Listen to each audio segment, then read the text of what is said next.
Hi, shalom friends. I have a particular hobby, and that is reading up on Hasidic history and Hasidic stories. And I came across a story. I don't remember actually all the details, but it was, to me, a bittersweet story. And I actually doubt whether or not it happened. So why am I going to tell you? Because it's a beautiful story in itself, and then I'd like to analyze it with you. And hopefully you will come to the same conclusion, that actually it might not have happened or it has a different meaning. Okay, enough mystery.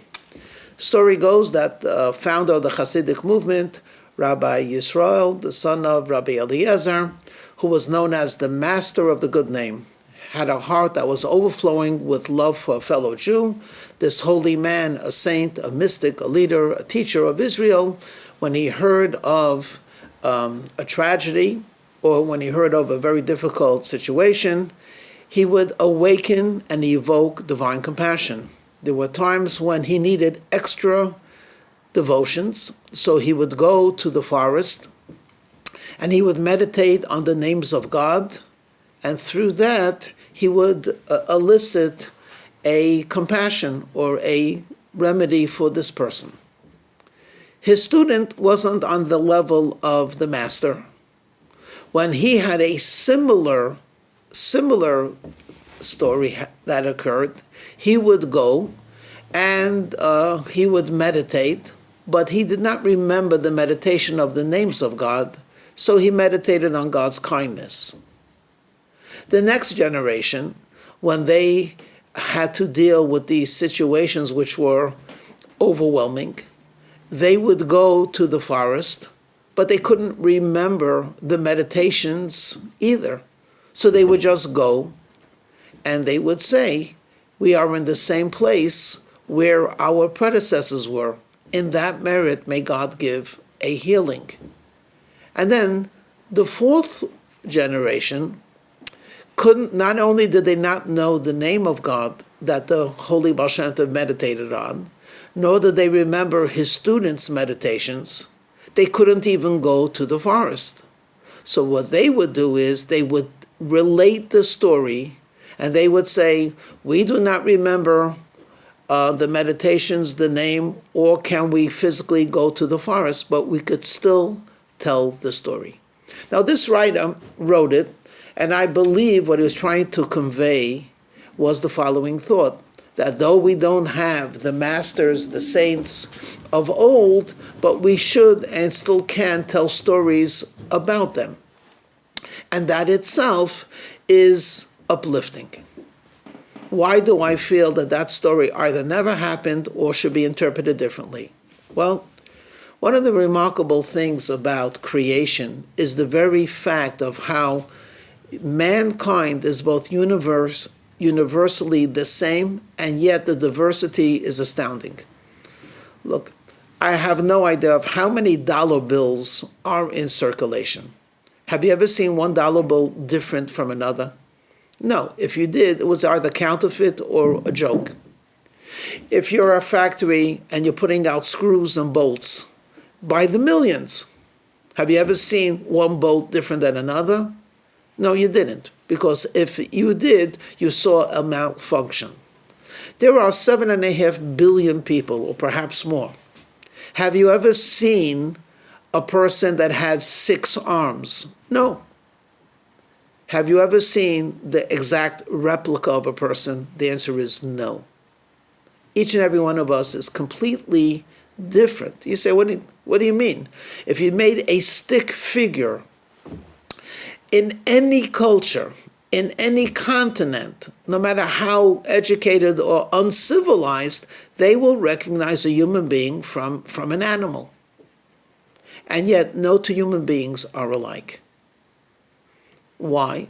God is not showing off that he could do the impossible of creating a stamp called humanity, 2 eyes, nose, 2 ears, mouth, 2 feet, 2 legs, 10 fingers, etc., etc. No.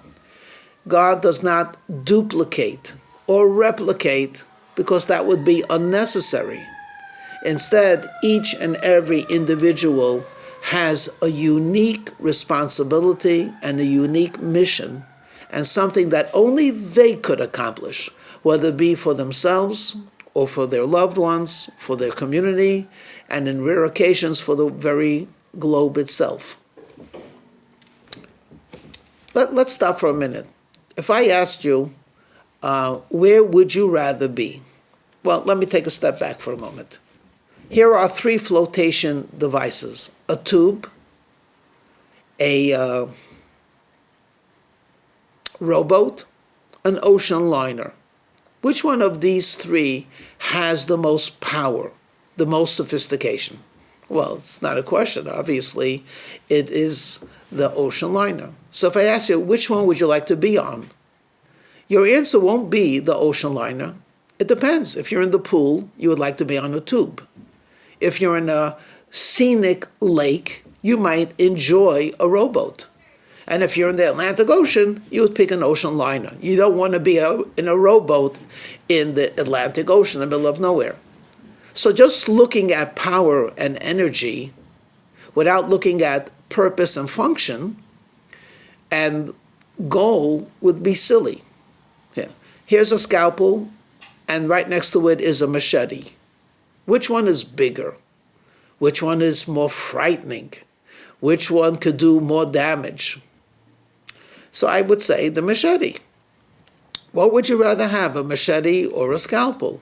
Well, it depends. If you're in a jungle and you have to go through the brush, you'd rather have a machete. If you're doing a delicate heart surgery, you don't want a machete. You want a...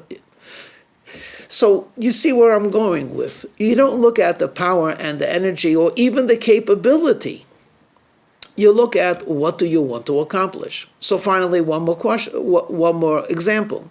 If you took a look at a Roman gladiator or a Roman soldier, muscles all over the place, a person that could carry a heavy spear and a heavy shield and a heavy quiver of arrows, could march for miles, exist on hardly anything. Oh, this is a powerful warrior. He is willing to face danger, whether it be 2-legged or 4-legged. He's not frightened. Okay. Now compare him to a kid who has a joystick in an air-conditioned office, and he happens to be controlling a drone over Afghanistan. Which one of the 2 is more heroic? Which one is more of a warrior? Which one would you rather be? Well, if you're living in Roman times, then clearly you would want the strength of the Roman soldier or legionnaire and not this skinny kid who plays with video games. But if you have to pilot a drone, you don't need a spear and you don't need muscles. You need expertise in controlling it. So now let's go back to that story. The holy Baal Shem Tov was able to accomplish salvation, miracles, by doing X, Y, and Z. He would go to the forest, he would meditate, he knew divine names, the permutations, computations, all kinds of wonderful mystical mysteries and secrets that we just gape and exclaim, wow. If the next generation did not know all of that, it is simply because they did not need it. And if the generation after that did not know it, it was because it was unnecessary. They were still able to accomplish miracles. They were still able to effect salvation, even if they didn't go to the forest. Which brings us to me and you today. Certainly we cannot compare generation of Jews, but occasionally we do, mentally.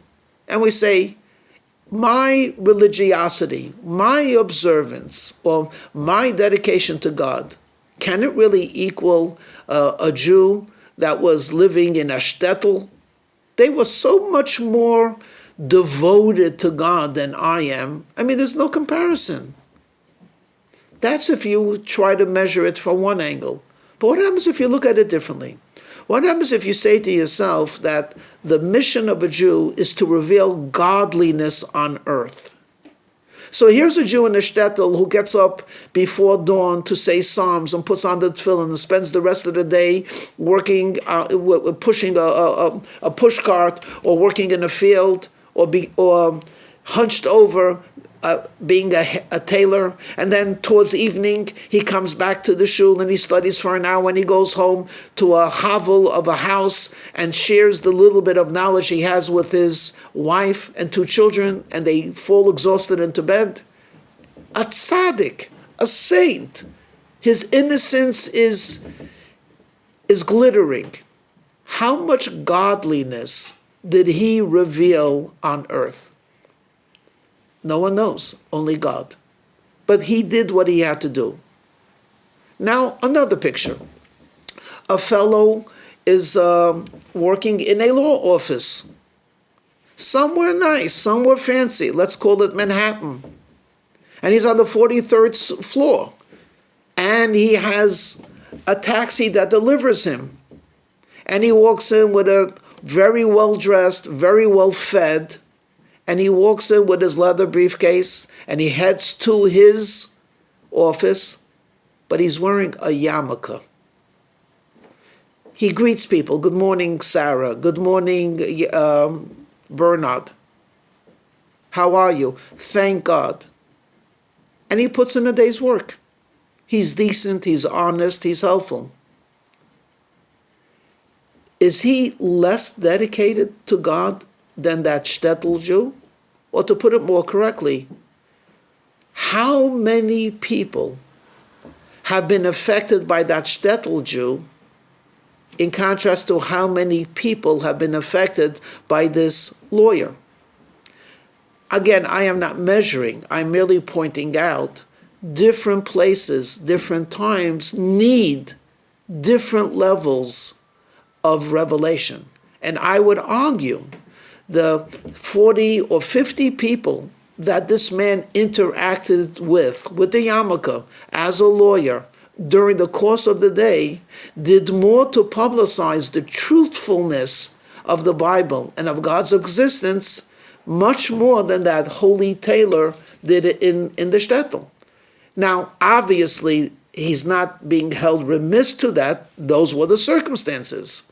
But don't compare the tube to the ocean liner. There's no comparison. If you need energy and you need a floating city, you go on the ocean liner. If you want to relax in a pool, you don't need that.